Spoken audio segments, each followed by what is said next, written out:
ನಮಸ್ಕಾರ ವೀಕ್ಷಕರೇ, ನಾನು ರೇಷ್ಮಾ. ನೀವು ನೋಡ್ತಾ ಇದ್ದೀರಾ ಕರ್ನಾಟಕ ಪವರ್ ಟಿವಿ ನ್ಯೂಸ್. ಇದೀಗ ಈ ದಿನ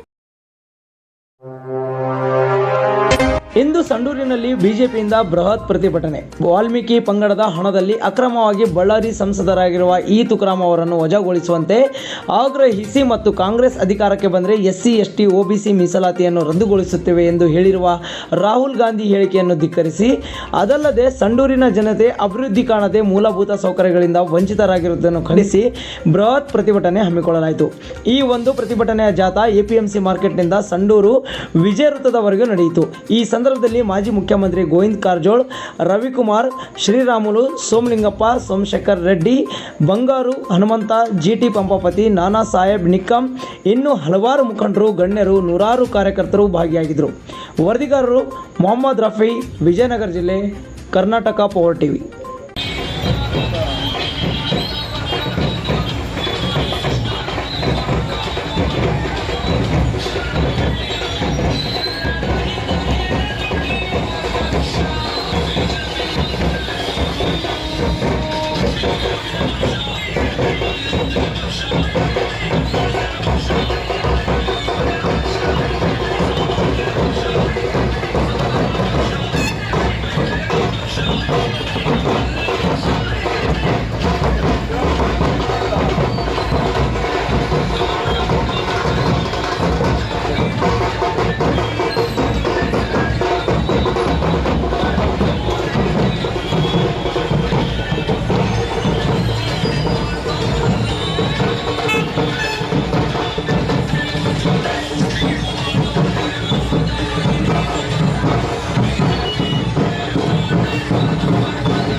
ಸನ್ಮಾನ್ಯ ನರೇಂದ್ರ ಮೋದಿಜಿ ಅವರಿಗೆ, ಸನ್ಮಾನ್ಯ PS ಯಡಿಯೂರಪ್ಪ ಅವರಿಗೆ, ಸನ್ಮಾನ್ಯ ವಿಜೇಂದ್ರ ಅವರಿಗೆ, ಸನ್ಮಾನ್ಯ ಶ್ರೀರಾಮುಲು ಅಣ್ಣ ಅವರಿಗೆ, ಸನ್ಮಾನ್ಯ ಶ್ರೀರಾಮುಲು ಅಣ್ಣ ಅವರಿಗೆ, ಸನ್ಮಾನ್ಯ ಗೋವಿಂದ ಕಾರಜೋಳ ಅವರಿಗೆ, ಭಾರತ್ ಮಾತಾ ಕಿ.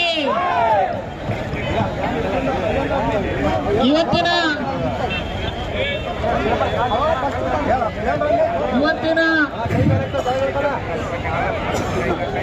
ಸಂಡೂರಿನಲ್ಲಿ ಭಾರತೀಯ ಜನತಾ ಪಾರ್ಟಿ ವತಿಯಿಂದ ಹೋರಾಟಕ್ಕೆ ಆಗಮಿಸಿರುವಂತ ವೇದಿಕೆ ಮೇಲಿರುವಂತ ಪಕ್ಷದ ಎಲ್ಲ ಹಿರಿಯ ನಾಯಕರೇ, ಇವತ್ತಿನ ಈ ಹೋರಾಟಕ್ಕೆ ಆಗಮಿಸಿರುವಂತಹ ಸಂಡೂರಿನ ಮೂಲ ಮೂಲೆಗಳಿಂದ ಆಗಮಿಸಿರುವಂತಹ ಎಲ್ಲ ಬಿಜೆಪಿಯ ಕಾರ್ಯಕರ್ತರೇ, ಮಾಧ್ಯಮದ ಸ್ನೇಹಿತರೆ, ಇವತ್ತು ಸಂಡೂರು ಬಿಜೆಪಿ ವತಿಯಿಂದ ಒಂದು ಹೋರಾಟದ ಕರೆಯನ್ನು ಕೊಡಲಾಗಿತ್ತು. ಏನು ಬಳ್ಳಾರಿ ಲೋಕಸಭೆಯ ಚುನಾವಣೆಯಲ್ಲಿ ಇತ್ತೀಚೆಗೆ ಗೆದ್ದಂತ ಈ ಕ್ಷೇತ್ರದ ಶಾಸಕರು ಆದಂತ ತುಕಾರಾಂ ಅವರನ್ನ MP ಸ್ಥಾನದಿಂದ ವಜಾ ಮಾಡಬೇಕು ಅನ್ನೋದಕ್ಕೋಸ್ಕರ ಇವತ್ತು ಹೋರಾಟವನ್ನು ಕರೆಯಲಾಗಿತ್ತು. ಅವರು ರಾಜೀನಾಮೆ ಕೊಡೋದಕ್ಕೆ ಒತ್ತಾಯ ಮಾಡೋದಕ್ಕಿಂತ ಚುನಾವಣಾ ಆಯೋಗ ಮತ್ತು ಲೋಕಸಭೆಯ ಸ್ಪೀಕರ್ ಅವರು ಈ ಕ್ಷೇತ್ರದಿಂದ ಆಯ್ಕೆಯಾಗಿರುವಂತ ಲೋಕಸಭಾ ಸದಸ್ಯರಾಗಿರುವಂತ ತುಕಾರಾಂ ಅವರನ್ನ ಅನರ್ಹಗೊಳಿಸಬೇಕು, ಅವರನ್ನ ವಜಾ ಮಾಡಬೇಕು ಅನ್ನುವಂತ ಹೋರಾಟವನ್ನ ನಾವಿವತ್ತು ಮಾಡ್ತಾ ಇದ್ದೇವೆ. ಬಂಧುಗಳೇ,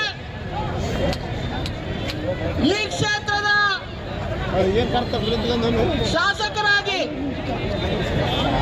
ಯಾವುದೇ ಅಭಿವೃದ್ಧಿ ಕೆಲಸಗಳನ್ನ ಮಾಡ್ತಾರೆ.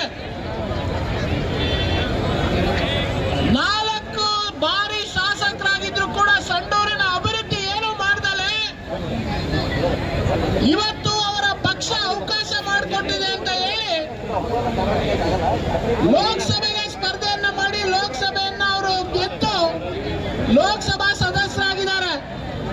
ಆದ್ರೆ ಅವರು ನಿಜವಾಗ್ಲೂ ಗೆದ್ದಿದಾರ? ಅವರು ಪ್ರಾಮಾಣಿಕವಾಗಿ ಗೆದ್ದಿಲ್ಲ, ಅವರು ಮೋಸಕ್ಕೆ ಗೆದ್ದಿದ್ದಾರೆ. ಬಳ್ಳಾರಿ ಜಿಲ್ಲೆಯ ಸಂಡೂರಿನ ಪ್ರತಿಯೊಬ್ಬ ವಾಲ್ಮೀಕಿ ಸಮಾಜದ ಮನೆಗೆ ತಲುಪಬೇಕಾದಂತ ಹಣವನ್ನು ಅಕ್ರಮವಾಗಿ ಕೊಟ್ಟವರು ಗೆದ್ದಿದ್ದಾರೆ. ಹಾಗಾಗಿ ಅವರನ್ನ ವಜಾ ಮಾಡಬೇಕು ಅಂತೇಳಿ ಇವತ್ತು ನಮ್ಮ ನಾಯಕರು ಒತ್ತಾಯ ಮಾಡೋದಕ್ಕೋಸ್ಕರ ಬಂದಿದ್ದಾರೆ. 500 ರೂಪಾಯಿ ಹಂಚಿ ಇವತ್ತು ನಿನ್ನ ಗೆದ್ದು ಡ್ಯಾನ್ಸ್ ಮಾಡ್ತೀಯ, ರೋಡ್ ಬೀದಿ ಬೀದಿಯಲ್ಲಿ ಡೊಳ್ಳು ಕುಡಿಕೊಂಡು ಡ್ಯಾನ್ಸ್ ಮಾಡ್ತೀಯ ನೀನು. ಎಲ್ಲಿ ಇವಾಗ ಬಂದಪ್ಪ, ಇಲ್ಲಿ ಬರಪ್ಪ, ಎಲ್ಲರೂ ನಾವು ಇದೀವಿ, ಇಲ್ಲಿ ನೋಡೋ ಮತ್ತೆ ಬಂದು ನೀನು ಡ್ಯಾನ್ಸ್ ಮಾಡ್ಬೋದಪ್ಪ, ನಾನು ನಿನ್ನ ನೋಡಿ ಚಪ್ಪಾಳೆ ತರ್ತೀವಿ ನಾವು ನಿನ್ಗೆ.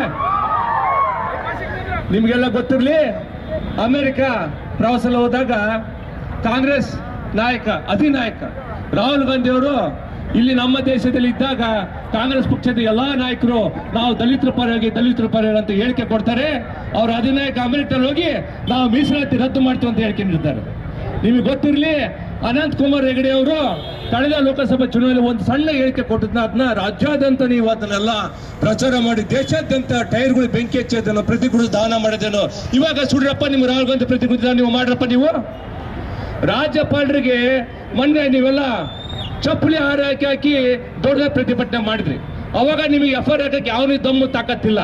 ಇವಾಗ ರಾಹುಲ್ ಗಾಂಧಿ ಮೇಲೆ ಹೇಳಿಕೆ ಕೊಡೋದಕ್ಕೆ ನೀವು ಎಫ್ಐಆರ್ ಇರ್ತಾರಲ್ಲ, ನಿಮಗೆ ಸ್ವಲ್ಪ ನಾ ಮರ್ಯಾದೆ ಇದೀನಾ?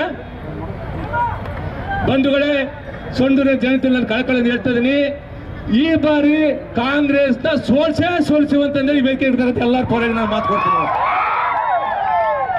ಕಳೆದ ಅನೇಕ ಚುನಾವಣೆಯಲ್ಲಿ ಬಿಜೆಪಿಯಲ್ಲಿ 3 ಬಣಗಳಾಗಿ ಬರೇ ಗುಂಪು ಕಟ್ಕಾಗಿದೆ. ಈ ಬಾರಿ ವೇದಿಕೆ ಮೇಲೆ ಇರ್ತಕ್ಕಂಥ ಎಲ್ಲರ ಪರವಾಗಿ, ಇಲ್ಲಿ ನಿಮ್ಗೆ ಸೇರ್ತಕ್ಕಂಥ ಎಲ್ಲ ಕಾರ್ಯಕರ್ತರ ಸಾರ್ವಜನಿಕರ ಪರವಾಗಿ ಈ ಸಲ ಬಿಜೆಪಿಯಿಂದ ಇಳಿಯೋದು ಒಬ್ರು ಅಖಂಡಿತ ತೊಡೆ ತಟ್ಟಿ ನಿಲ್ತೀವಿ ಅಂತ ಹೇಳಕ್ಕೆ ಇಷ್ಟಪಡ್ತೀವಿ. ಈ ಸಲ ಚುನಾವಣೆಯಲ್ಲಿ ಸಂತೋಷ್ ಲಾಡ್ ಆಗಿರ್ಬೋದು, ತುಕಾರಾಮ್ ಆಗಿರ್ಬೋದು, ಏನು ಜಮೀರ್ ಸಾಬ್ ಆಗಿರ್ಬೋದು, ಅಥವಾ ಸಿದ್ದರಾಮಯ್ಯ ಆಗಿರ್ಬೋದು, ಡಿ ಕೆ ಶಿವಕುಮಾರ್ ಆಗಿರ್ಬೋದು, ಎಸ್ ಟಿ ರಿಸರ್ವ್ ಕ್ಷೇತ್ರದಲ್ಲಿ ಇವತ್ತೇ ನೀವು ವಾಲ್ಮೀಕಿ ಹಗರಣದಿಂದ ತೆಲಂಗಾಣ ಒಂದು ರಾಜಕೀಯಕ್ಕೆ ಬಳ್ಳಾರಿ ಲೋಕಸಭೆ ಚುನಾವಣೆಗೆ ಬಳಸಿದ್ರಿ. ಆ ಒಂದು ಹಣದಿಂದ ಐಷಾರಾಮಿ ಕಾರ್ಗಳನ್ನೆಲ್ಲ ತಗೊಂಡ್ರಿ. ಆ ಒಂದು ಹಣವನ್ನು ಬೀದಿಯಲ್ಲಿ ಹಂಚಿ ಎಲ್ಲ ಬಾರ್ಗಳಿಗೆ, ಬಂಗಾರದ ಅಂಗಡಿಗಳಿಗೆ ಎಲ್ಲ ಇರ್ತಕ್ಕಂಥ ಅಮಾಯಕ ಜನ ದನ ಕಾಯ್ತಕ್ಕಂಥ 700 ಜನ ಖಾತೆಗಳಿಗೆ ನೀವು ಹಣವನ್ನು ವರ್ಗಾವಣೆ ಮಾಡಿ ಅದನ್ನು ಕ್ಯಾಶ್ ಮಾಡಿ ಕನ್ವರ್ಟ್ ಮಾಡಿದ್ರಲ್ಲ, ಇವತ್ತಿನ ಮಟ್ಟ ಅದನ್ನ ರಿಕವರಿ ಮಾಡಕ್ಕೆ ನಿಮ್ಮ ಕೈಲಿ ಆಗ್ತಾ ಇಲ್ಲ.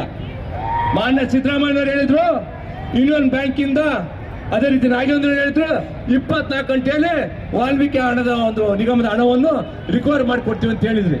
ಇವತ್ತಿನ ಮಟ್ಟ ನಿಮ್ಮ ಕೈಲಿ ರಿಕವರಿ ಮಾಡೋಕ್ಕಾಗಿಲ್ಲ. ಇವತ್ತು ಆ ರಿಕವರಿ ಮಾಡ್ಲಿಕ್ಕೋಸ್ಕರ 700 ಖಾತೆಗಳು ನೀವು ಅಕೌಂಟ್ಗೆ ಅಮೌಂಟ್ ಹಾಕಿದ್ರಲ್ಲ, ಇವತ್ತು ನಿಮ್ಮ ಕಾಂಗ್ರೆಸ್ ಪಕ್ಷದಿರ್ತಕ್ಕಂಥ ನಿಮ್ಮ ಮುಖಂಡರಿಂದ, ನಿಮ್ಮ ಪಕ್ಷದ ಹಣದಿಂದ ಇವತ್ತು ಅದನ್ನ ಅಕೌಂಟ್ಗಳಿಗೆ ನೀವೇ ಹಾಕ್ಸ್ತಕ್ಕಂಥ ಕೆಲಸ ಮಾಡ್ತಾ ಇದ್ರಿ.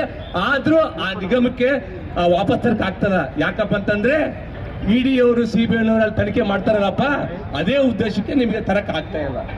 ಇವತ್ತು ಚಂದ್ರಶೇಖರ್ ಏನಾದ್ರು ಆತ್ಮಹತ್ಯೆ ಮಾಡ್ಕೊಳ್ಳೋದಿದ್ರೆ ಈ ಇಷ್ಟೊಂದು ಅವ್ಯವಹಾರ ಬಯಲಿಗೆ ಬರ್ತಾ ಇದ್ದಿಲ್ಲ. ನಮ್ಮ ಸಮಾಜಕ್ಕೆ ಇವತ್ತು ನಿಮ್ಗೆಲ್ಲ ಗೊತ್ತಿರ್ಲಿ, ವಾಲ್ಮೀಕಿ ಒಂದು ಜಯಂತಿ ಮಾಡುತ್ತೆ ಯಾವ ಸರ್ಕಾರ? ವಾಲ್ಮೀಕಿ ಭವನ, ಅಂಬೇಡ್ಕರ್ ಭವನ ನಿರ್ಮಾಣ ಮಾಡುತ್ತೆ ಯಾವ ಸರ್ಕಾರ? ಇವತ್ತು ಮೀಸಲಾತಿಯನ್ನು ನೀಡಿದ್ದು ಯಾವ ಸರ್ಕಾರ? ಇವತ್ತು ಮೀಸಲಾತಿ ನೀಡಿದ್ದು ನಮ್ಮ ಬಸವರಾಜ ಬೊಮ್ಮೆಯವರು, ನಮ್ಮ ರಾಮುಲಣ್ಣನವರು, ನಮ್ಮ ಯಡಿಯೂರಪ್ಪನವರು ಕೊಟ್ಟಿರ್ತಕ್ಕಂಥ, ನರೇಂದ್ರ ಮೋದಿ ಕೊಟ್ಟಿರ್ತಕ್ಕಂಥ ಮೀಸಲಾತಿ. ಇವತ್ತು ನಿಮ್ಮ ಕೊಡುಗೆ, ನಮ್ಮ SC STಗಳಿಗೆ ನಿಮ್ಮ ಕೊಡುಗೆ ಏನಪ್ಪ? 15 ಎಷ್ಟು ರಿಸರ್ವೇಶನ್ ಕ್ಷೇತ್ರದಲ್ಲಿ ಇಷ್ಟೆಲ್ಲ ಕೊಡುಗೆ ಕೊಟ್ಟರು ಕೂಡ ಇವತ್ತು ಗೆದ್ದಂತ 15 ಜನ ಶಾಸಕರು ನೀವು MLಗಳಿದ್ರಲ್ಲ, ನಿಮ್ಗೆ ಇಷ್ಟೆಲ್ಲ ವ್ಯವಹಾರ ಇದ್ರು ಕೂಡ ಒಬ್ಬನೇನೋ ಸದಂತ ನೀವು ಮಾತಾಡಕ್ಕೆ ದಮ್ಮು ಯೋಗ್ಯತೆ ಏನಾದ್ರು ನಿಮ್ಗೆ ಐದೇನಾ? ನಿಮ್ಗೆ ದಮ್ಮು ತಾಕತ್ತೇನಿದ್ರೆ 15 ಜನ ಹೋಗಿ ಮುಖ್ಯಮಂತ್ರಿಗಳು ಮಾತಾಡಿ ಇವತ್ತು ಸಮಾಜಕ್ಕೆ ಇಷ್ಟು ಅನ್ಯಾಯ ಆಗಿದೆ, ಇದ್ರ ವಿರುದ್ಧ ಕಾನೂನು ಕ್ರಮ ಕೈಗೊಳ್ಳಿ ಅಂತ ಹೇಳಕ್ ನಿಮ್ಗೆ ಯಾರಿಲ್ಲ. ಹಿಂಗಿರ್ಬೇಕಾದ್ರೆ ನಾನು ಈ ಒಂದು ಹೇಳಕ್ಕೆ ಇಷ್ಟಪಡ್ತಾ ಇದ್ದೀನಿ. ಇನ್ನು ಸಾಕಷ್ಟು ಕಾಲಾವಕಾಶದಿಂದ ನಮ್ಮೆಲ್ಲ ಮುಖಂಡರುಗಳು ಮಾತಾಡ್ತಾ ಇದ್ದಾರೆ. ಈ ಒಂದು ಚುನಾವಣೆಯಲ್ಲಿ ತುಕಾರಾಮರಿಗೆ ಬುದ್ಧಿ ಕಲಿಸೋಣ, ಭಾರತೀಯ ಜನತಾ ಪಕ್ಷದ ಬಾವುಟನ ಆರಿಸೋಣ ಅಂತ ಹೇಳ್ತಾ ಇಲ್ಲಿ ಮಾತಾಡಲಿಕ್ಕೆ ಅವಕಾಶ ಮಾಡಿಕೊಡೋದು ಎಲ್ಲರಿಗೂ ನಾನು 2 ಮಾತು ಮುಗಿಸ್ತಾ ಇದ್ದೀನಿ.